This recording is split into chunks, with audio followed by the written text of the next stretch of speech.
यहाँ पर बॉम्बे की नगरी में महावीर जयंती का फंक्शन मनाए।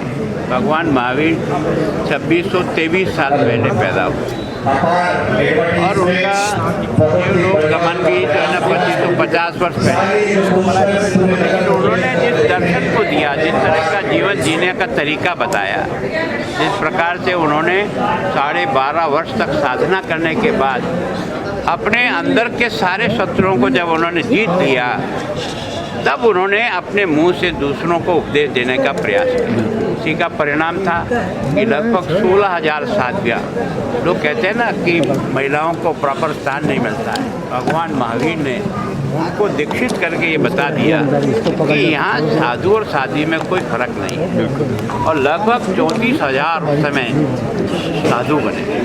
तो मैं सोचता हूँ जिस काम को उन्होंने शुरू किया वो आज इतने वर्षों के बाद भी निरंतर इस दर्शन को और भगवान महावीर के इस रास्ते पर हजारों साधु संत, अलग अलग तर्क संप्रदाय के लोग इसको निरंतर चला रहे हैं। इसका मतलब ये तो तय है कि भगवान महावीर ने जिन बातों को कहा था वो पहले भी ठीक थी, आज भी ठीक है, और हमेशा भगवान महावीर के इन सिद्धांतों को अगर कोई देश और दुनिया स्वीकार करेगी तभी जाकर के मानव जाति की रक्षा होगी।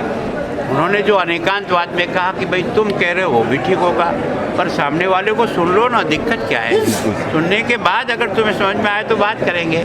और अपरिकर का मतलब ये जो छीना झपटी जो चल रही है, धन का अधिकार कुछ ही लोगों के जेबों में अधिकार आ रहा है और कोई भूखे मर रहा है, ये स्थिति महावीर के सिद्धांत को अगर कोई मानेगा तो ये शायद कभी नहीं आ सकता। और इसलिए मैं सोचता हूँ मानवता का अगर कोई उद्धार होना है तो निश्चित रूप से भगवान महावीर के सिद्धांतों को होगा। इसलिए इतने वर्षों के बाद भी महावीर जी का ये 24वें तीर्थंकर है, भगवान ऋषभदेव पहले तीर्थंकर हुए। लगभग सभी राजपूत जाति से थे, राजा महाराजाओं के घर से थे, लेकिन उन्होंने इस वितराग के मार्ग को अपना करके आत्मा की शुद्धि से ही सब कुछ प्राप्त होगा, बाहर की सजावट से कुछ प्राप्त होने वाला नहीं है।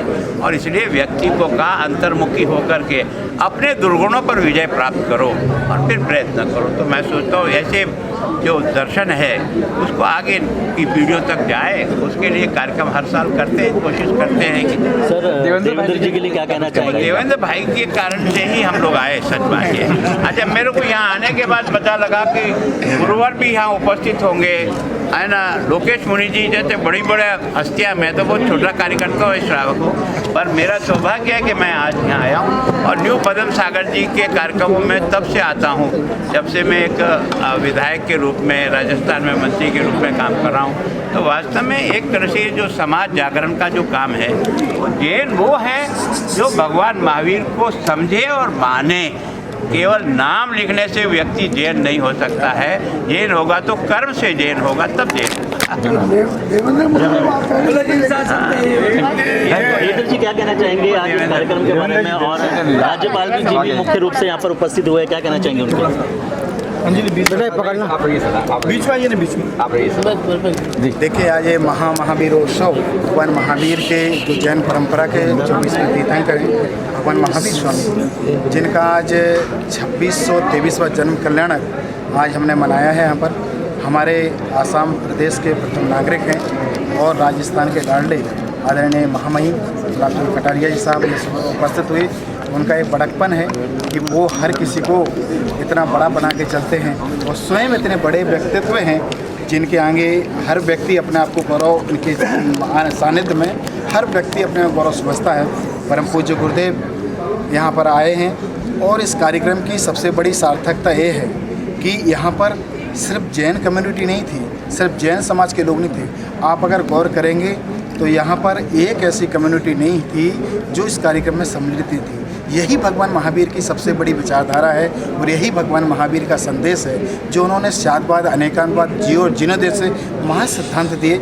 आज इस कार्यक्रम की सार्थकता ये रही कि महामहिम की आदरणीय गुलाबचंद कटारिया साहब इतने सरल सहज, आप जानते हैं कि एक राज्यपाल का कितना बड़ा प्रोटोकॉल होता है, लेकिन उन्होंने सब कुछ साइड में रख के उन्होंने कहा महावीर का मैं एक सेवक हूँ, महावीर का एक साधक हूँ और उनके लिए मैं यहाँ पर आया है। और उनकी ये सब संतों का जितना यहाँ सानिध्य मिला है इसके लिए पूरी मैं हार्दिक अभिवादन करता हूँ। आप सब आए मीडिया कर्मी, जो इस बात को हमने कार्यक्रम किया है और इसीलिए किया कि हमारी पूरी मानवता के लिए एक अच्छा संदेश जा सके, एकता का, प्रेम का, समन्वय का जो संदेश जा सके, यही हम सबकी एक इस कार्यक्रम के माध्यम से बात रखी है। और यही प्रयास हम बार बार नहीं, हर बार करते आएंगे और हर बार हम ऐसे ही कुछ अच्छे जो राष्ट्र के लिए, संपूर्ण विश्व के लिए जो हितकर हो, हम वही कार्य करेंगे। ओम नमः। थैंक यू थैंक यू एक सेकंड थोड़ा आगे के मत जाओ ना, थोड़ा हल्का सा अंजलि बीच में। महाराज जी क्या कहना चाहेंगे, उम्र के 84वें वर्ष पर आप हो और इतनी ऊर्जा, क्या कहना चाहेंगे? ऊर्जा का राज क्या है? Man is not designed to be tired and retire. Mahavir से हमें सीखना है। आप ऊर्जा की बातें करते हैं, अपने मंदिरों में आप तीर्थंकरों का, भगवान का दर्शन करते हैं, कभी उनकी बुढ़ापे की मूर्तियां आपने देखी? लाखों बरस, हजारों बरस, करोड़ों बरस हो गए, आज भी वो बूढ़े नहीं हुए, तो हम तो उनके बच्चे हैं, कैसे बूढ़े हो जाएंगे? कोई मुझसे पूछता है आपकी उम्र कितनी है, तो मैं कहता हूँ मैं 24 साल का जवान हूँ, 60 साल के अनुभव के साथ। ये महावीर से मिला है। महावीर जो है पूरी तरह से प्रासंगिक हैं इस जीवन के लिए। हमारे ऑनरेबल, हमारे जो माननीय